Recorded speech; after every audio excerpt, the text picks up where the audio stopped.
Less than a month ago, we took you down to Pensacola, Florida. The Gulf was then ravaged by oil hitting the shores of Louisiana, Alabama, Mississippi, and Florida. But for Florida, at least, there is not nearly as much oil as had been predicted. Unfortunately, there are no tourists either. So for a check on the situation on the ground, we want to bring back one of the local businessmen that we introduced you to at the time. He is hotel owner Julian MacQueen. And Julian, you own several hotels along the Gulf Coast. So let's start with you're telling us how business is going. The spill has finally been capped. Did it come too late to salvage your summer? You know, the summer peaks July 4th. That's kind of the middle point, and with all this happening after that, it really is too late this year to really have any kind of revival of the season. It's essentially over. We call it the season that never happened this year. But you are seeing people come back following the capping of the oil spill? Not really. I think people are making their plans 2 or 3 weeks out. They've already made their plans for the summer. So what we have are beautiful beaches with no oil on them and no tourists. It's really a perfect time to come to the beach. Now, you have a lot of different properties. Hilton's, for instance, Hampton Inn. Are any of the properties faring better than others based on the people who are coming? Actually, we're seeing more business in Pensacola than we are in Orange Beach, Alabama, where we have other hotels.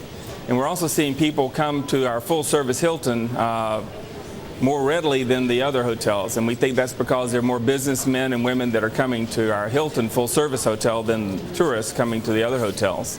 And, of course, you still have the cleanup crew, too.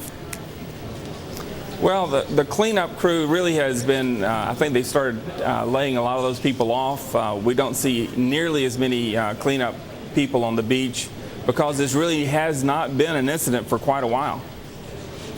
Give us a sense of that cleanup effort. Have they done a good job? Can you grade that for us? You know, the first time that it hit Orange Beach, you know, they were not ready for it. It took them a while to get organized, but as soon as they got organized, it took them about 3 days to get the oil off the beach so that the tourists could go into the water. And that prepared Pensacola a little bit to know what to do with it when it happened. And as a result, Pensacola was cleaned up very quickly. And in 3 days, because of just the natural wave flow and the tides, as well as the BP workers, we had a clean beach in 3 days for the most part.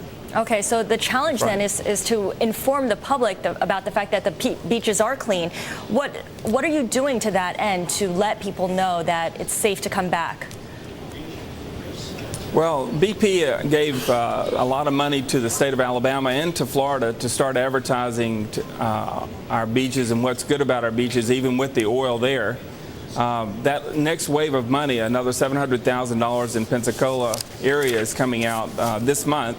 And we're going to really draw attention to the fact that the oil is no longer there at the beach for the most part, and that the experience at the beach is the same experience you would have last year. It's just in this case, there are not many people there, so you have more of a private beach experience in an ironic way. It's you know, this morning I checked with our beach service guys who are actually out at the beach every single day, and I asked them for daily reports. I'm usually there every single day, and this morning they said the azure, crystal clear water is the same as it was this time last year. All right. So we have a beautiful experience. Okay, thank you for your time. We've been speaking with Julian MacQueen. He's the CEO of Innisfree Hotels. He was joining us from Alabama.